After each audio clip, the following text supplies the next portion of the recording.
الحمد لله رب العالمين والصلاة والسلام على رسوله الكريم وعلى آله وأصحابه أجمعين.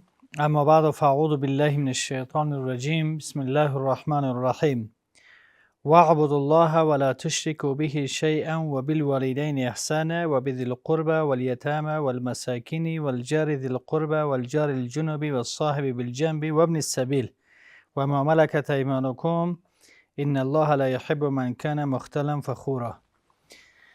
در قدم اول سلام خود را خدمت همه بینندگان و شنوندگان محترم رادیو تلویزیون تعلیمی و تربیتی تقدیم می کنم.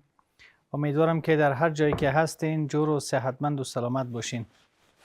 انشالله که عید سعید اضحی به خوشی و خوشحالی سپری شده باشه. طاعات و عبادات همه شما به درگاه الله متعال قبول و منظور باد. موضوعی که امروز به صورت بسیار فشرده و مختصر خدمتتان تقدیم خواهم کرد راجع به حقوق دهگانه در آیه 36 سوره مبارکه نساء.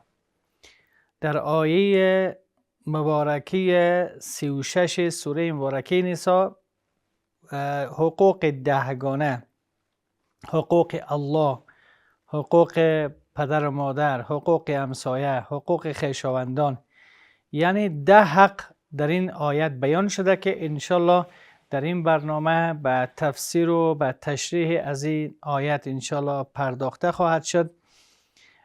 در ابتدا الله سبحانه و تعالی می فرماید واعبدوا الله ولا تشركوا به شیئا وبالوالدین احسانا. یعنی از جمله 10 حق الله متعال اول حق خود را بیان میکنه، حق پروردگار متعال.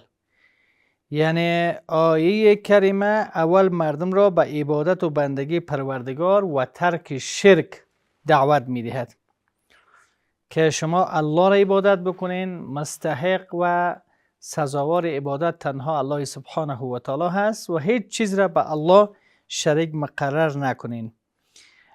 طبق تعبیر پیغمبر صلی الله علیه و سلم در حدیثی که آمده که البته با حضرت معاذ ابن جبل به یک مرکب سوار بودن. بعد پیغمبر صلی الله علیه و سلم به حضرت معاذ میپرسه که ما حق الله علی العباد و ما حق العباد علی الله، و فرمودن که حق الله به بندگانش چی است؟ بعد پیغمبر صلی الله علیه و سلم فرمودن که حق الله علی العباد ان یعبدوه ولا یشرکوا به شیئا.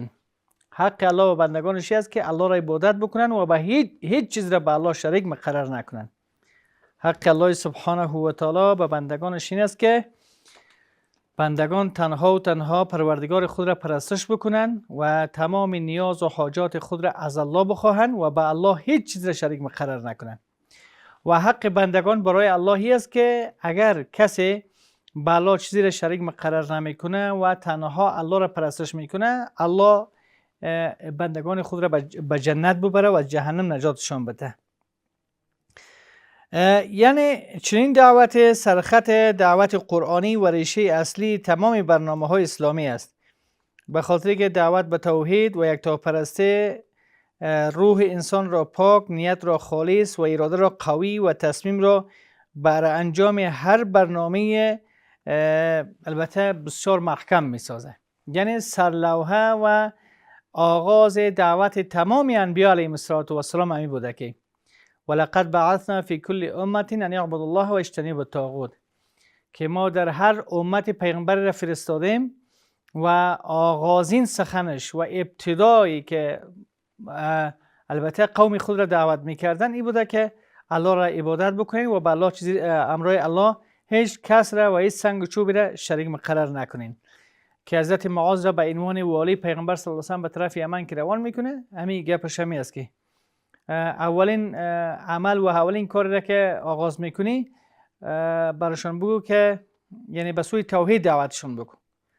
اگر این را پذیرفتن بعد مسئله دیگه احکام عملی را براشون تعلیم بدی و البته به انجام احکام عملی اونها را دستور بدی. یعنی اولین ولتکن فلیکن اول ما تدعوهم الیه شهادت لا اله الا و اقام الصلاه و ایتاء الزکات و صوم رمضان. یعنی اولین کلمه‌ای که اونها را دعوت میکنی با کلمه شهادتین باشه. یعنی اینجا اولین حقی را که الله سبحانه و تعالی در این آیه بیان میکنه حق پروردگار است. حق پروردگاری است که واعبدوا الله ولا تشركوا به شیئا، الله را عبادت بکنین و به الله هیچ چیز شریک مقرر نکنین. حق دوم در این البته آیت نیکی با پدر و مادر، نیکی و احسان به والدین، یعنی پدر و مادر را به تعقیب عبادت پروردگار آورده که بعد از عبادت الله سبحانه و تعالی خدمت والدین از مهمترین فرایض و نیکی ها قرار داده شده و این دلالت به این میکنه که واقعا احسان و نیکی به پدر و مادر از جایگاه بسیار خاصی برخوردار بوده و اگر کسی بخواد که رضامندی و خشنودی پروردگار را به دست بیاوره کوشش بکنه که رضامندی و خشنودی پدر و مادر خود را به دست بیاوره. یعنی الله متعال بعد از حق خود حق پدر و مادر را بیان کرده و این دلالت به این میکنه که یعنی پدر و مادر، احسان و نیکی به پدر و مادر، حق و حقوق از اونها را ادا کردن، رضایت از اونها را به دست آوردن، یعنی یک فریضه و یک عبادت بسیار مهمی بوده که الله سبحانه و تعالی بر از عبادت خود بعد از اینکه الله را پرستش بکنین به الله چیز شریک مقرر نکنین و اینجا نیکی و خدمت و احسان پدر و مادر را بیان کرده که الله متعال در دیگر آیت میفرماید که وقضى ربک الا تعبدوا الا ایاه و بالوالدین احسانا. الله فیصله کرده که فقط الله را پرستش بکنین و به الله هیچ چیز شریک مقرر نکنین و بالوالدین احسانا. و همین گونه فیصله کرده که پدر و مادرتون نیکی بکنین. اما یبلغن عندك الكبر احدهما او كلاهما فلا تقل لهما اف ولا تنهرهما وقل لهما قولا کریما. یعنی اگه به نزد تو میرسه یکی از اینها و پیری یا هر دوشون میرسه فلا تقل لهما اف، کلمه اف را برایشون استعمال نکنین. کلمه اف را برایشون استعمال نکنین. فلا تقل لهما اف، یعنی کلمه اف را برایشون استعمال نکنین. ولا تنهرهما، چیغ و فریاد هم نزنین. صدای خود را از صدای پدر و مادر هم بلند نکنین.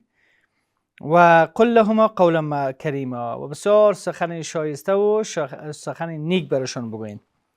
یعنی اینجا الله سبحانه و تعالی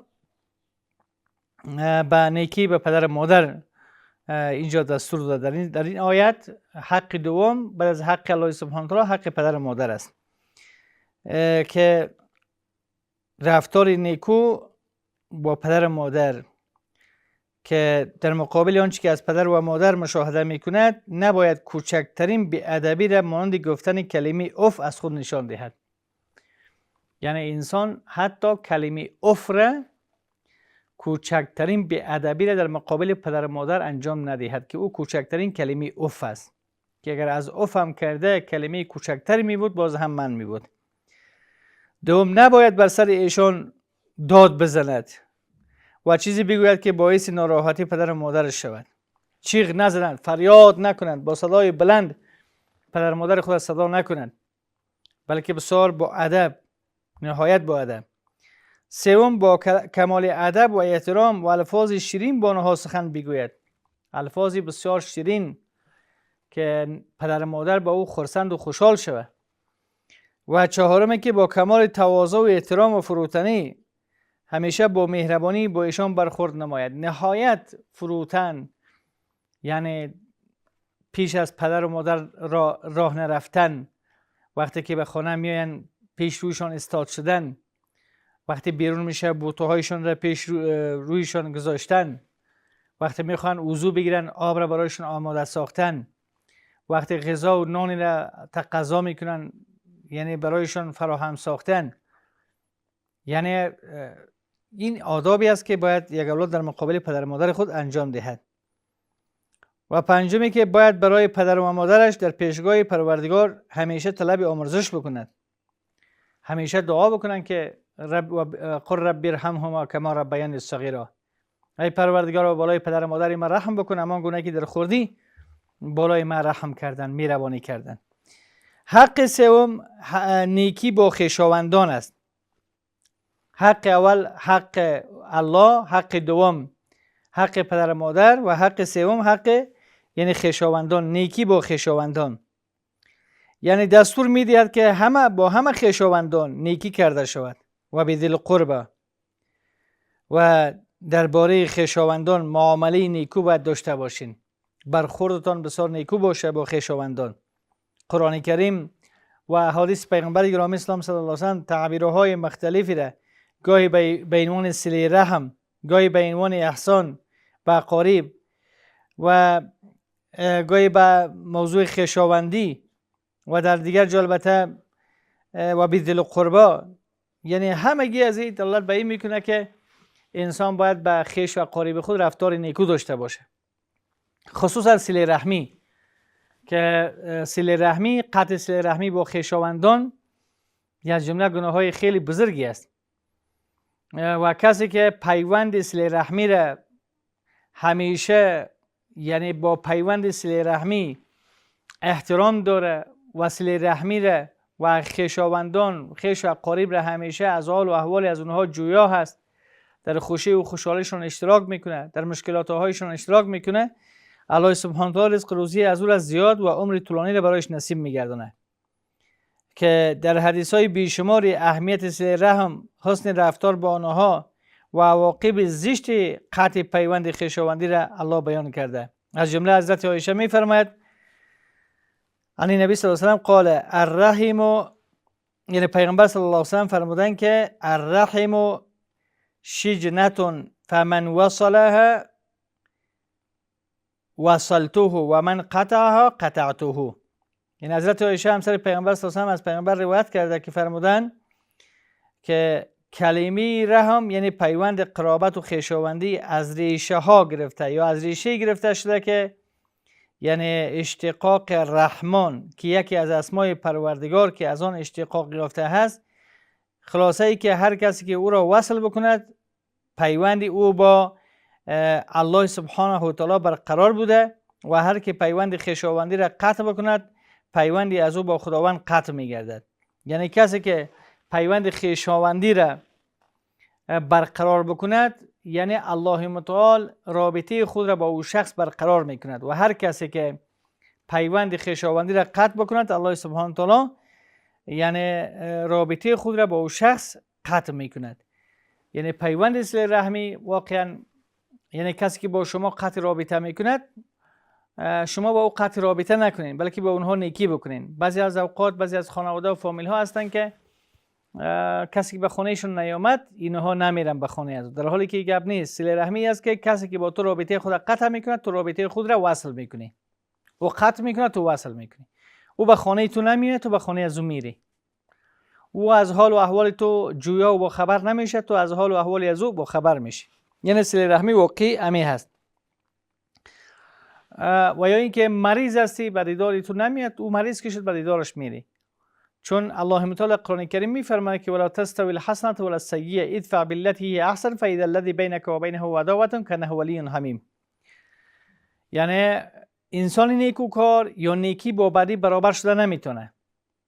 ولا تستوی الحسنة ولا السیئة، حسنه با سیئه، نیکی با بدی برابر نیستن. ادفع بالتي هي احسن، دفع بکو بدی را با اون طریقی که او حسن و نیکو هست. فاذا الذی بینک و بینه عداوة کانه ولی حمیم، کسی که در میان تو و در میان از او دشمنی بوده، این مسئله باعث از این میشه که اما دشمنی شما از بین میره، با هم دوست میشوین، گویی که در گذشته هیچ نوع دشمنی در میان شما وجود نداشته. و همین گونه چهارم و پنجم حقوق یتیمان و فقرا، یعنی افراد مستضعف و نیازمند جامعه، یعنی کسانی که اونها یتیم هستند و کسانی که اونها افراد مستضعف و ضعیف و بیچاره جامعه هستند، اینها هم برای دیگر انسان ها حق داره که الله تعالی میفرماید والیتام والمساکین، یعنی با یتیمان و فقرا و مساکین احسان نمایید، یعنی نیکی به اونها داشته باشین. خصوصا کسایی که یتیم هستند، پدر و مادر خود را از دست دادن، که در ارتباط البته احادیث زیادی آمده که کسانی که یتیم را سرپرستی میکنن چقدر ثواب داره، روز قیامت در جنت جایگاه از او با پیغمبر صلی الله علیه و سلم با هم نزدیک می باشند. اینجا یک سوال شده که بعضی فرزندان پدر و مادر خود را لت و کوب میکنند و مورد شتم قرار میدهند. در دین مقدس اسلام چه حکمی برای این طور اشخاص است؟ پیغمبر صلی الله علیه و سلم در حدیث فرمودن که الا اخبرکم باکبر الکبائر ثلاثا. پیغمبر صلی الله علیه و سلم فرمود که آیا من شما را با بزرگترین از گناه ها خبر ندهم؟ پیغمبر صلی الله علیه و سلم این کلمه را 3 بار تکرار کردند. اصحاب فرمودن یا رسول الله بله خبر دهید ما را که او گناه های کبیره کدام گناه است؟ پیغمبر صلی الله علیه و سلم فرمودن که الاشراک بالله و حقوق الوالدین و شهادت الزور، شریک مقرر کردن به الله و نافرمانی از پدر و مادر. حقوق الوالدین یعنی نافرمانی از پدر و مادر و شهادت الزور و گواهی به دروغ. این 3 گناه از جمله گناه های بسیار کبیره و بزرگ است. شما ببینین یعنی کسی که پدر و مادر خود را حرفهای زشت میگه این واقعا عاقل والدین است، یعنی نافرمانی پدر و مادر خود کرده و این از جمله گناه های بسیار کبیره و بزرگ است که این اکبر الکبائر، یعنی از بزرگترین گناه ها، از بزرگترین گناه هایی است که نافرمانی پدر و مادر و یک کس بیا پدر و مادر خود دشنام دهد. حتی شما ببینید در حدیث آمده که خاکالود باد بینی از اون شخص، یعنی تباه و هلاک شود اون شخصی که پدر و مادر خود دشنام میدهد. اصحاب گفتن یا رسول الله آیا در این دنیا کسی پیدا میشه که پدر و مادر خود دشنام بده؟ پیغمبر صلی الله علیه و سلم فرمود که یسب الرجل ابا الرجل فیسب اباه و یسب امه. یک شخص استاد میشه پدر و مادر یک کسی دشنام میده، او شخص استاد میشه پدر و مادر از دشنام میده. در حقیقت این زمینش خودش مساعد ساخته که دیگرها بیاید سر پدر و مادر از این برسن. یعنی البته یکی از جمله کسی بیاید پدر و مادر خود را حرف زشت، ما شما پیشتر آیت قرآن کریم را تلاوت کردیم ولا تقل لهما اف، حتی کلمه اف را کوچکترین بیادبی اف است، حتی کلمه اف را نمیتونه که پدر و مادر خود استعمال بکنه. بنابراین دشنام دادن و حتی دشنام دادن به هیچ مسلمانی درست نیست که کسی به یک مسلمان را دشنام بده. سباب المسلم فسوق و قتاله کفر، یعنی دشنام دادن یک مسلمان فسق است که تو کسی دو دشنام بده. پیغمبر صلی الله علیه و سلم هیچ وقت دشنام ندادن. اصحاب یاران پیغمبر صلی الله علیه و سلم حتی در یک مجلس پیغمبر صلی الله علیه و سلم با حضرت ابوبکر نشسته بود، یک شخص غیر مسلمان آمد حضرت ابوبکر دو دشنام داد. زیاد که از حد گذشت حضرت ابوبکر هم آغاز کرد او را جواب شمی داد که پیغمبر صلی الله علیه و سلم مجلس را ترک کردن. حضرت ابوبکر از دنبال پیغمبر بیرون شدن یا رسول الله پدر مادر ما فدایتان شود. چرا بیرون شدن؟ گفت که تا زمانی که نفر حرفهای زشت و بدی میگفت از عوض تو ملائکه او را جواب میداد، اما زمانی که تو آغاز کردی که حرفهای زشت و بدی از او را جواب میگفتی، بنان ملائکه رفت و جای ملائکه را شیطان گرفت. در همچون مجالسی که در او شیطان باشه اما مناسب نیست که اونجا حضور داشته باشه. یعنی حتی مسلمان ها دشنام را هم جواب نمیدادن، حرفهای زشت به زبان خود نمی گرفتن، چه جایی که کسی بیاید و پدر مادر خود دشنام بده. این بسیار گناه عظیم و بزرگی است که اگر پدر مادر شخص نبخشه عواقب و عاقبت بسیار بدی شخص داره. چرا که ما و شما پیشتر آیت 36 سوره مبارکه نساء را خواندیم که 10 حق از حقوق 10 حق بیان میشه. از جمله اول حق الله متعال، دوم حق پدر مادر. یعنی الله متعال بر از حق خود حق پدر مادر را بیان کرده. این دلالت به اهمیت موضوع میکنه که واقعا حق پروردگار، یعنی بعد از حق پروردگار حق پدر مادر ذکر میشه، واقعا که پدر مادر جایگاه خاصی دارن و واقعا پدر مادر یعنی نعمت‌هایی است که باید قدر زیر اولادها بدانن و در پلوی از او کوشش بکنن که رضایتی از اونها را به دست بیارن.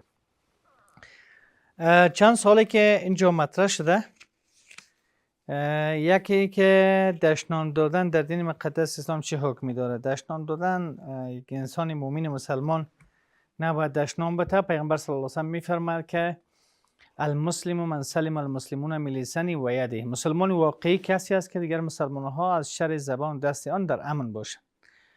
و دومی که سباب المسلم فسوقان، دشنام دادن یک مسلمان فسق است، یعنی فجور از گناه است که انسان نباید چنین کاری انجام بده. و همین حدیثی را که خدمتتون عرض کردم، المسلم من سلم المسلمون من لسانه و یده. مسلمان واقعی کسی است که دیگر مسلمان ها از شر زبان آن به حساب از شر زبان دست آن در امن باشه. شر زبان دشنام دادن، غیبت کردن است. و همین قسم در دیگر حدیث پیغمبر صلی الله علیه و سلم میفرماید که کسی که اگر زبان خود را به من ضمانت بکنه، من جنت را برای تضمین میکنم. بنان یعنی زبان را باید انسان از عرفهای زشت، از داودش نام، از همه اعمالی که واقعا سبب نارضایت پروردگار قرار میگیره باید از اون انسان خود حفاظت بکنه. داودش نام دادن یک عمل زشت و بدی است، یک اخلاق بسیار زشت و نادرستی است که یک مسلمان بیایه با این زبان خود به جایی که ذکر و اذکار بکنه داودش نام بده. سال دیگر بعضی وقت دشنام دادن باعث دعوا و جنگ‌های شدید طرفین می شود. بله یکی از ابزارهایی که شیطان در میان دو فامیل، دو خانواده، دو شخص او فضا را واقعا متشنج می سازه و به یک اختلافات و جنجال مواجه می سازه، این مسئله می داودش نام است که بسیار کسایی بوده که به خاطر یک داودش نام خود را از دست داده، چندین فامیل خانواده خود را از دست داده. یعنی شیطان از این طریق میخواد که واقعا اختلافات در بین خانواده ها باندازه. از همین خاطر است که وقتی یک کسی میگه عصبانی میشه، پیامبر صلی الله علیه و آله میفرماید که شخصی که نهایت عصبانی میشه و قهر و خشم میشه باید اعوذ بالله من الشیطان الرجیم بگه، طرف چپ خود سه بار توف کنه، به خاطر اینکه از وساوس شیطان است. نمیبینین که میگه کسی که عصبانی میشه چهرهش بسیار سرخ میشه، بخید چشمایش مکمل سرخ میشه. دیگه از این خاطر باید اعوذ بالله من الشیطان الرجیم بگه، اما موضع خود تغییر بده، اگه ایستاد باشه به زمین بنشینه تا اینکه اونم قهر خشم خود از بین بره. که پیامبر صلی الله علیه و آله میفرماید لیس الشدید بالسرعه انما الشدید الذی یملک نفسه عند الغضب. پهلوانی نیست که کسی را بگیره به زمین بزنه، بلکه پهلوان واقعی کسی است که در حین قهر و غضب اما خشم خود را کنترل بکنه. بنان این درست است که بعضی اوقات دشنام دادن باعث دعوا و جنگ‌های شدید بین طرفین، بین خانواده‌ها میشه. دقیقاً الله سبحانه و تعالی به ما و شما توفیق نصیب بگردونه که زبان خود را همیشه کنترل داشته باشیم، از داودشنام و از حرف‌های زشت، از حرف‌های بد جلوگیری بکنیم و دور اختیار بکنیم. زمانی که نماز میخوانی بعضی وقت فکرت به طرف دیگر میرود و دوباره متوجه میشوی که در نماز ایستاده هستی. چه حکمی داره؟ اولی که در نماز ایستاد میشه ان تعبد الله کانک تراه فان لم تکن تراه فانه یراک. در سر نماز ایستاد میشه، ای تو باید ایستاد شوی، به این نیت ایستاد شوی که تو الله متعال را میبینی. اگر تو الله متعال را دیده نمیتوانی، امکانش نیست، فانه یراک، الله تو را میبینه. یعنی باید متوجه باشی به نمازت. به نماز خضوع، عاجزی و فروتنی، آنچه را که شما میخوانین، آیت‌های را تلاوت میکنین یا با پشت امام ایستاده هستین، کسی میخوانه به شما در ارتباط از او آیات تدبر و تفکر داشته باشین و در پلوی از او شما متوجه به نماز خود باشین. که بعضی اوقات شیطانی به نام ولحان است که او در جریان و البته یک شیطانی به نام خنزبیه که ولحان، این دو تا شیطان در وضو و نماز همیشه انسان را کوشش میکنن که از نماز دور داشته باشه. فکرهای عجیب و غریبی به سر نماز به ذهن انسان میه. بنان وقتی که شما نماز را آغاز میکنین اعوذ بالله السمیع العلیم من الشیطان الرجیم، پیش از اینکه نماز را شروع میکنین این را بخونین، به طرف چپتون سه بار توف بکنین، وسوسه شیطان از شما دور میشه. یعنی کوشش باشه که انسان فکرش به نماز خود بگیره، این طرف و طرف متوجه نباشه. چرا که نماز یعنی ملاقات کردن، تکلم کردن با پروردگار است دیگه. انسان باید با قلب بیدار، با فکر، با توجه البته بیشتر به طرف نماز خود نماز ادامه بده و فکرش باید این طرف و طرف نشه. برخورد نیکو در خانواده و اجتماع چقدر برای اصلاح اجتماع مفید است؟ بله، برخورد نیکو در خانواده و اجتماع چون الگوی ما و شما حضرت محمد مصطفی صلی الله علیه و سلم است. ولکم فی رسول الله اسوه حسنه. در زندگی پیغمبر به ما یک الگوی بسیار نیک است که ما بیایم سری پیغمبر صلی الله علیه و سلم را مطالعه کنیم که پیغمبر صلی الله علیه و سلم چگونه رفتار با خانواده و با فامیل خود داشتند. در فامیل خانواده همان گونه‌ای که ازواج مطهرات خودشان بیان میکنن که پیغمبر صلی الله علیه و سلم خودشان بعضی اوقات خانه را جارو میکردن، لباسشان چیر و پاره میشد خودشان میدوختن، بوتشان اگر تکه میشد خودشان پینه میزدن و همین گونه وقتی نماز که میشد میرفتن به نماز. یعنی در کارهای خانه پیغمبر صلی الله علیه و سلم سهم میگرفتن. که پیغمبر صلی الله علیه و سلم فرمودن که خیرکم لاهلیه و انا خیر لاهلی. بهترین شما کسی است که به فامیل خود و خانواده خود بهتر باشه و من کسی هستم که به فامیل خانواده خود بهتر هستم. یعنی انسان مؤمن مسلمان برخورد و اخلاق درونی و بیرونیش باید خوب باشه، هم با بیرون با مردم رفتار نیکو خوب داشته باشه و هم با خانواده. که بعضی از اشخاص هم می‌بینید که در بیرون بسیار اخلاق نیکو خوبی دارن و با خانواده خود رفتار خوب نداره. یا بعضی از اشخاص هم می‌بینید که به خانواده و فامیل خود خیلی خوب است اما با بیرون اخلاقش اخلاق نادرست است. بنان انسان مؤمن مسلمان اخلاق داخلی و بیرونیش، یعنی هم به داخل خانواده و هم بیرون از خانواده، در هر دو میدان باید موفق باشه. بنان پیغمبر گرامی اسلام صلی الله علیه و سلم اخلاقشان برخورد نیکوشان در اجتماع بود که سلمان از فارس و بلال از حبشه و صهیب از روم آمدن در اطراف پیغمبر صلی الله علیه و سلم جمع شدند که الله تعالی میفرماد فبما رحمت من الله لنت لهم ولو كنت فظا غلیظ القلب لانفضوا من حولك. ای پیغمبر صلی الله علیه و سلم به سبب رحمت پروردگار که تو با مردم مهربان شدی و نرم شدی، اگر تو درش زبان می بودی به حساب بدخوی می بودی، این مردم به اطراف تو جمع نمیشد و رفاهای تو را نمیپذیرفتن، قبول نمیکردن. بنان برخورد نیکو این است که همون دشمنی که با تو دشمن بود، دشمنی از او به دوستی مبدل میشه. ولا تستوی الحسنه ولا السیئه ادفع بالتي هي احسن فاذا الذي بينك وبينه عداوه كانه ولي حمیم. بدی و نیکی با هم برابر نیستن. کسانی که با شما بدی میکنن نیکی بکنین که آیسته آیسته این شخصی بد و یا امی دشمنی شما به دوستی مبدل میشه. در حالی که فکر میکنین که هیچ وقت در میان شما هیچ وقت دشمنی وجود نداشته. یعنی واقعا دیگه باید مسلمان ها در اجتماع در خانواده خود الگو باشن برای تمام جوامع بشریت.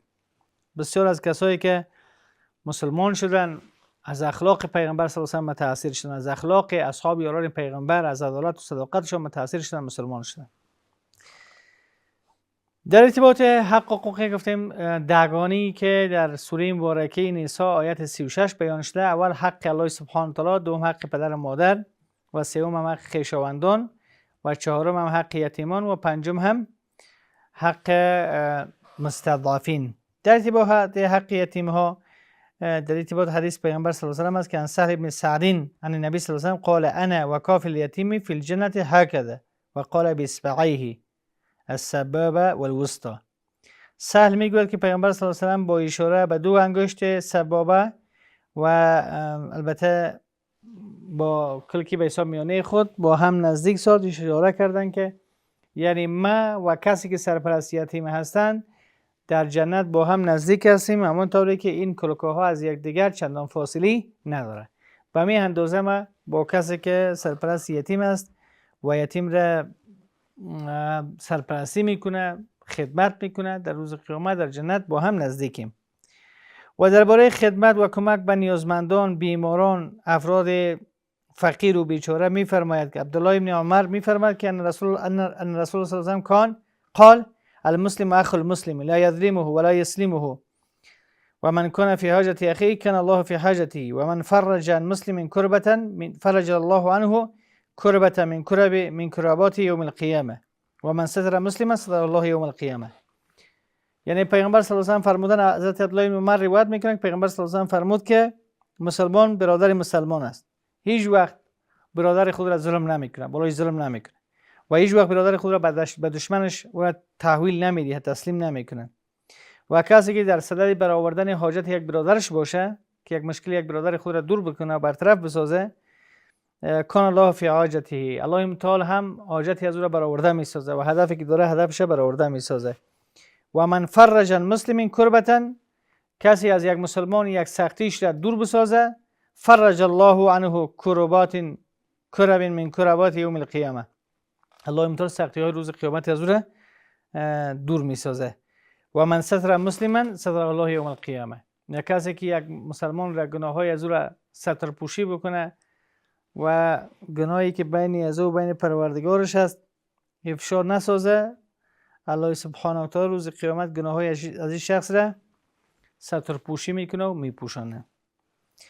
و حق ششم و هفتم حق همسایگان دور و نزدیک است. در این آیت یعنی آیه 36 سوره مبارکه نساء حقوق همسایگان ده، همسایگانی که دور و نزدیکن بیان میکنه. والجار ذی القربى والجار الجنوبی، همسایه دور و همسایه نزدیک، به هر دو نیکی کنید، هم به همسایه‌تان که دور است و هم به همسایه که نزدیک است. منظور از همسایه نزدیک کسی که علاوه بر همسایگی جنبه خویشاوندی هم داشته باشه. و بعد از مفسرین گفتن که دوری و نزدیکی همسایه از لحاظ مکان دانستن که همسایه که دروازه‌اش پلوی دروازه شماست، همسایه که دروازه‌اش کمک فاصله داره. هر دو همسایه است. همسایه نیز سه قسم است. یک همسایه که یک حق دارد، آن همسایه غیر مسلمان است که تنها حق همسایه بودن را دارد. همسایه که یک حق داره و همسایه که مسلمان نیست، تنها همسایه حق همسایه که البته با پلوی خانه شما زندگی میکند همه حق را داره. دوم همسایه که دو حق داره، آن همسایه هم مسلمان است هم خویشاوند، البته هم مسلمان هست و هم با پلوی شما زندگی میکند. یک حق مسلمان بودنش که یک مسلمان برای مسلمان دیگر حق داره، حق دومش همسایه بودن است. همسایه هست که دارای سه حق است، سه حق است، یعنی سه حق داره. یکی حق مسلمانیش است، یکی حق همسایگیش است و سوم حق خویشاوندیش است که با شما یعنی خویشاوندی داره. چون همسایه و سه قسم، یکی همسایه که یک حق داره و همسایه است که کافر است، فقط حق همسایه داریش است. دوم همسایه است که دو حق داره و همسایه است که هم مسلمان است و هم پلوی خانه شما زندگی میکنند. یک حق به خاطر مسلمان بودنش، حق دوم به خاطر همسایه بودنش. همسایه است که سه حق داره و همسایه مسلمان خویشاوند است. یک حق مسلمان بودنش، دوم حق همسایگیش و سوم حق خویشاوندیش. و در ارتباط از اینکه به چه اندازه همسایه شمرده میشه، اکثر علما گفتن 10 خانه این طرف، 10 خانه هم این طرف، 10 خانه پیش رو، 10 خانه پشت سر، یعنی تا 40 خانه اینها همگی همسایه یک شخص هستند، همسایه دونسته میشه. و همین گونه حق همسایه در اسلام که پیغمبر صلی الله علیه و سلم میفرماید که مازال جبریل یوسینی، مازال یوسینی جبریل بالجار حتی ظننت انه سیورثه. میگه جبرائیل آنقدر مرا در مورد همسایه سفارش میکردن که من خیال میکردم که اگر یک همسایه وفات بکنه، خویش قریب نداشته باشه، شاید همسایه دیگه از او وارثی ازش شوه و حق از زیر حق ببره، از میراث ببره. اینجا یک سوال مطرح شده که آنقدر تشویش ها زیاد شده که بعضی وقت فکرت از نماز دور می رود. خواه ولی که تشویش زیاد است، دقیقا تشویش خود زیاد است. خب تشویش انسان اگر دینش باشه، آخرتش باشه، قبر باشه، این مسائل باشه، تشویش خوب است دیگه. باید هر مسلمان تشویش دینی خود داشته باشه، هر مسلمان تشویش مردن خود را داشته باشه، هر مسلمان تشویش قبر خود را داشته باشه، تشویش آخرت خود را داشته باشه که اعمال نامه به دست راست داده میشه، چپ داده میشه. این تشویش را داشته باشه. در ارتباط فرزندان تشویش داشته باشه که اینا به کدام راه روان هستند، کدام راه را انتخاب میکنن، آیا راه درست را. تشویش امت را داشته باشه که مردم به کجا روان است. یعنی تشویش خوب است. اما تشویش چیزهای بی‌وده و بی‌معنایی که سر مادیات دنیاوی باشه، اون تشویش ها به درد نمیخوره و انسان باید رها کنه. او فایده هم نداره، بجز از اینکه غم و جنجال انسان را بیشتر و زیادتر میسازه. اگر تشویش به خاطر آخرت، به خاطر دین خود باشه، ان شاءالله که خوب است و هر کس باید تشویش شدید داشته باشه. در این مشکلی نیست. در این زمان همسایه ها آنقدر از هم دور شدن که با ماها از همدیگر خبر ندارن و این حالات نشانه چی است؟ خب البته دقیقاً همسایه ها امروز از همسایه ها دور است. پلویتان زندگی میکنه، همسایه خود نمیشناسیم. کسانی هستند که به پلوی خانه ما زندگی میکنن، نمیشناسیم، حتی افتخار هم میکنیم. اگر یک کسی از ما پرسان کنه که همسایه شما چطور حالت زندگیش، وضعیت زندگیش، میگه که شکر الحمدلله ما با همسایه نه کاری داریم نه اونها با ما کاری دارن، نه اونها ما را میشناسن نه اونها را ما میشناسیم. هیچ. عادت ما و خوی ما همی است که ما و همسایه رفت آمد باید نداشته باشیم. متاسفانه امروز نظریه مردم هم اینطور است که با همسایه هیچ کار و بار نداشته باشه. در خیر و شرش باید سهیم نباشه، شریک نباشه. واقعا حق و حقوقی است که در آیه مبارکه خدمتتون عرض کردم. در ارتباطی که یک سوال دیگه اینجا مطرح شده، سوالی است که اگر یک شخص که همیشه از جانب مقابل بدی هایی را میبینه، یعنی بجز از بدی چیز دیگه را نمیشناسه، آیا با این شخص هم ما بدی بکنیم یا اگر ما بدی نکنیم، یعنی ما در مقابلشان خوبی کنیم، اینا فکر میکنن که ما از اونها میترسیم به خاطر ترس. ببینین شما نیکی بکنین، خود نیکی، هدف از نیکی این است که انسان رضایت و خوشنودی پروردگار مد نظر باشه. تعریف نیکی است که اونما هدف از شخصی که یک عملی را کار انجام میده، پاداشی از او را، اجری از او را تنها از الله میخواه، یعنی او را نیکی گفته میشه. بنابراین اگر کسی با شما هر چی که میگه در قصه گپ مردم نباشین دیگه، چون شما به خاطر الله یک کار انجام میتین و الله پاداشی از او را به شما عطا میکنه، نصیب میگردونه دیگه. شما تشویش شدید نداشته باشین. در ارتباطی گفتیم یکی از حق و حقوقی که در سوره مبارکه نساء آیت 36 بیان شده، 10 حق. اول حق پدر، اول حق الله، دوم حق والدین، سوم حق خویشاوندان و چهارم هم حق یتیمان و پنجم هم از مستضعفین و ششم هم از همسایگان و دور و نزدیک، کسایی که دور هستند و کسایی که نزدیک هستند. این از جمله حق و حقوقشان بود و پیامبر صلی الله علیه و آله در حدیث میفرماید که والله لا یؤمن والله لا یؤمن والله لا یؤمن. قیل و من یا رسول الله؟ قال الذی لا یأمن جاره بوایقه. یعنی قسم بالله مؤمن نیست. شخص پرسید چی کسی یا رسول الله؟ پیامبر صلی الله علیه و آله فرمود که همسایه‌ای که او همسایه از شر همسایه خود در امن نباشد. یعنی همسایه‌ای که او شخصی که همسایه از او از ضرری از این همسایه خود در امن نباشد، او شخص مؤمن نیست، یعنی مؤمن کامل نیست واقعا. حق هشتم حق دوست و رفیق و صاحب بالجنب، با دوست همدم خود نیکی داشته باش و نیکی بکن. و صاحب بالجنب مفهوم عام و عامی دارد که هر کسی که با انسان نشست و برخاست داشته باشد، اهم از این که دوست دائمی باشد یا دوست موقتی، مانند رفیق سفر، همکار یا مثلا شاگرد یا مشاور یا خدمتگزار، همه رو در بر میگیره. یک کس در یک سفر با یک کس در موتر نشسته، یک کس در چوکی با شما می نشینه، اونم دوستی سفر شماست، یا مثلا استاد شماست یا شاگرد شماست یا مشاور شماست یا در یک اداره با شما کار میکنه. کلی از این البته در بر میگیره که با اینها باید انسان نیکی داشته باشه و نیکی بکنه. یعنی رفیق دوست انسان، کسی که چی او در گفتیم در موتر، چی به طیاره، چی در به حساب در یک اداره، شاگرد، استاد، اینها همگی دوست و رفیق انسان می باشه. نهم نیکی با مسافران، گروه دیگری که در این باره با اونها لفظی وابن السبیل ذکر شده، یعنی مسافرانی هستند که در سفر و در کشورهایی که البته مورد اما به حساب وطنشون نیست احتیاج پیدا میکنن، ضرورت پیدا میکنن، به خانه ضرورت پیدا میکنن، به فرش، به دوا، با یک مشکلات، با پیسه، یعنی با اونها باید نیکی کرد.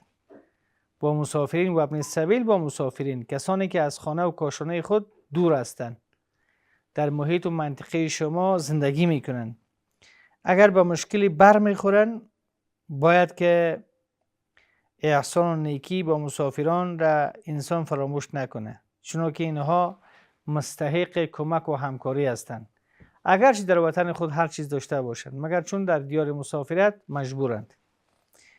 و آخری نیکی با بردگان و خدمتگزاران. بردگان کسانی که البته در ابتدای اسلام تا زیاد وقتی حتی در تمام جهان برده و بردهداری رسم و رواج داشت. اما کسانی که خدمتگار دارن به زیر دستشان باید با اونها نیکی داشته باشن. یعنی کاری که توانشان نیست نباید از توانشان بالا اونها را مجبور کرده شود. و همین قسم کسانی که خدمتگزار شما هستند، کار میکنن به شما، نباید که آن کاری که از طاقت و توانشان بالا هست اونها مجبور کرده شوند تا اینکه او کار را انجام بدن. مثلا در کشور ما و شما کسانی که کار دارن، مردم را به عنوان کارگر استخدام میکنن، کوشش بکنن که با اونها نیکی بکنن. یعنی کاری که واقعا از توانشان نمیشه، یک کاری که چندین نفر باید انجام بده سر یک کارگر انجام دادن، این ظلم است. و همین گونه یک کارگری که به شما کار میکنه پیش از اینکه عرق پیشانیش خشک میشه باید مزدی از او برش پرداخته شود. یعنی طوری نشوه که شما یک روز یک کارگر دارین آنقدر سرش کار بکنین که تا یک هفته دیگه او از جای خود استاد شده نتونه. بعضی اوقات در بعضی کسا همه قسم هستن که امروز کارگر است، سری از این یک دقیقه و بیچاره را حتی اجازه نمیده که یک گلاس آب بنوشه. بنابراین یعنی باید به اینها بسیار رفتار خوب، نیکو و در این حال یکی از حقوق دهگانه‌ای که در این صورت در این آیت بیان شده حقوق بردگان و خدمتگزاران است که باید با اینها نهایت ملاطفت، نرمی، سلوک خوب و حقوقی از اینها باید ادا شود که انشالله که در ادا کردن این 10 حق انسان انشالله که مسیر خوشبختی و سعادتمندی را قدم گذاشته و انشالله که در دنیا و آخرت این شخص سعادتمند میشه، چرا که در همه امور رضایت الله سبحانه و تعالی را تعقیب کرده و تلاش کرده. بعضی خانواده ها از دختران خود زیاد تویانه یا پول میگیرند که این عمل ایشان باعث می شود که دخترانشان نتوانند ازدواج کنند و باعث پیریشان می شود. بله، یکی از رسمها و رسم و رواج ناپسنده که در جامعه ما و شما حاکم است متاسفانه، و هر پدری که دختر خود را به کسی نامزاد میکنه اما متوجه نمیشه که بچه های جوانی هم داره، در آینده اینها هم نامزاد میشه. همین مصرفی را که بالای داماد خود گذاشته، آیا اگر کسی دیگری بالای از اینها بگذاره میتونن که بچه های جوان خود را که یک مسئولیت بسیار خیلی اساسی و یک حق بزرگی بالای پدر مادر خود دارن که باید بالای پدرشان که اینها بناکای شرعی برسن، آیا میتونن که ادا بکنن؟ نمیتونن دیگه. از این خاطر متاسفانه رسم و رواج ناپسند همی است که بسیار البته مصارف گزاف از بچه دار خواسته میشه و همین قسم اگر این نامزادی طول بکشه 1 سال 2 سال از طرف خانواده دختر مجبور کرده میشن حتی در عید قربان باید یک گوسفندی بیاره که این قربانی بکنه، در حالی که خود شخصی که متزوج است و اراده ازدواج داره پیسه قربانی نداره که خودش قربانی کنه، مگر به نامزاد خود قرض میکنه باید پیدا کنه دیگه، چون رسم و رواج است که کسی که نامزاد است عید اول باشه باید قربانی به نامزاد خود بیاوره. در کجا مثلا بالای از این نامزاد از این قربانی واجب است یا بالای از این شخص خودش قربانی نمیکنه به نامزاد خود قربانی میآوره؟ یعنی واقعا یک رسم و رواج کمرشکنی است که واقعا باعث از این شده که بسیار از جوانها مسئله عروسی را از خود دور بسازن. اگر برای یک جوان بگی که عروسی نمیکنی میگه از کجای قرار پول و پیسه پیدا شد. و همین قسم مثلا نمیفهم نوروزی و براتی و دیگه هزارها شکل و صورت دیگری که پول و پیسه مردم به طریق نادرست مصرف میشه و در پلوی از او اینمه عروسی که خواسته هر جوان است و این سنت تمام انبیا و از سنت پیامبر صلی الله علیه و سلم است و باید انسان بسیار به سادگی و آسانی به برسه، هر کس از راه حلال برسه. اما تشکیل خانواده و اما مسئولیت های خانوادی را به عهده بگیره. اما متاسفانه این با یک مصارف بسیار گزاف گره خورده که در کشور همچو افغانستان یک پول و پیسه پیدا کردنش خیلی سخت است. یعنی این علتش همی است که درخواسته های از طرف دختردار مطرح میشه. لیست یک کلان دیگر به دوماد میدهند که این ما رسم و رواج ما این همی است که باید به مقدار پیسه شما بپردازیم. آره یک پول و پیسه از کجا پیدا شد؟ یعنی باعث از این میشه که همون قسمی که جو سوال مطرح شده که خواهران ما سن سالشان به 50 میرسه و همین قسم برادران ما سنشان به 50 و 60 میرسه، هیچ ازدواج نمیکنه، پیسه پیدا نمیکنه و این رسم و رواج رو پرای کردن نمیتونه.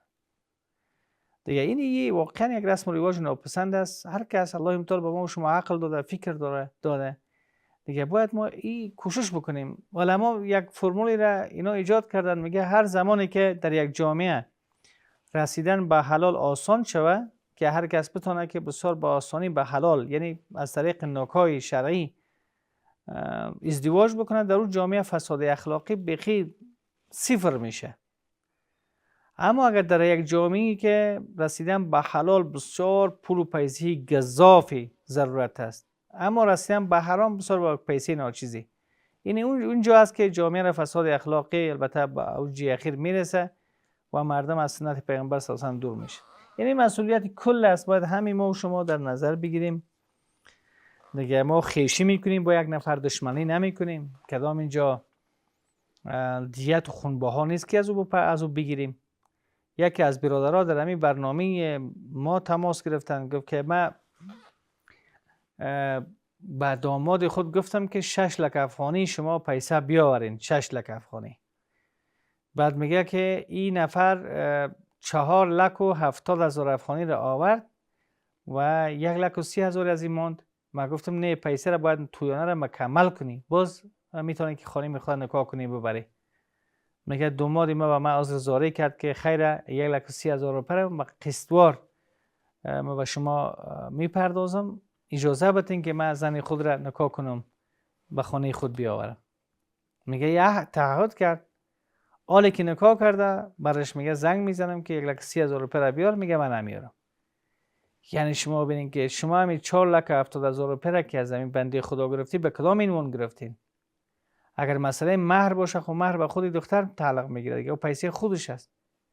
شما به عنوان شیرباها، به عنوان نمیفهم قلنگ، به عنوان تویانه، یعنی در کجای دین آمده؟ کلی از این مصارف گزافی است که متاسفانه یک صد و یک موانع است که جوانها نتونن به اهدافی که دارن، با آرزویی که دارن، با اون سروش و طبیعتی که الله تعالی انسانها را پیدا کرده که باید هر جوان ازدواج بکنه، متاسفانه این موانع ایجاد شده، نمیتونن که عروسی بکنن.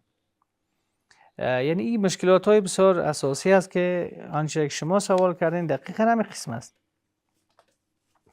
سوال دیگر گفته یک تعداد از خانواده ها تقاضای بلند دارن، مثلا عروسی در هتل، شیرینی خوری یا طلای زیاد که قیمت هم طلا زیاد شده.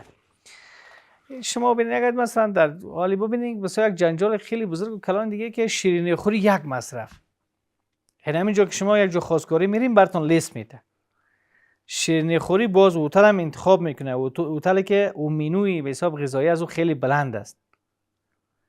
در یک کشور مثل افغانستان مناسب است. هتل هایی که در افغانستان ساخته شده، شما باور بکنید در کشورهایی که بسیار پیشرفته هستند چقدر اونها یعنی امکانات زیاد دارن، همین هتل های ما و شما رو اونها ندارن.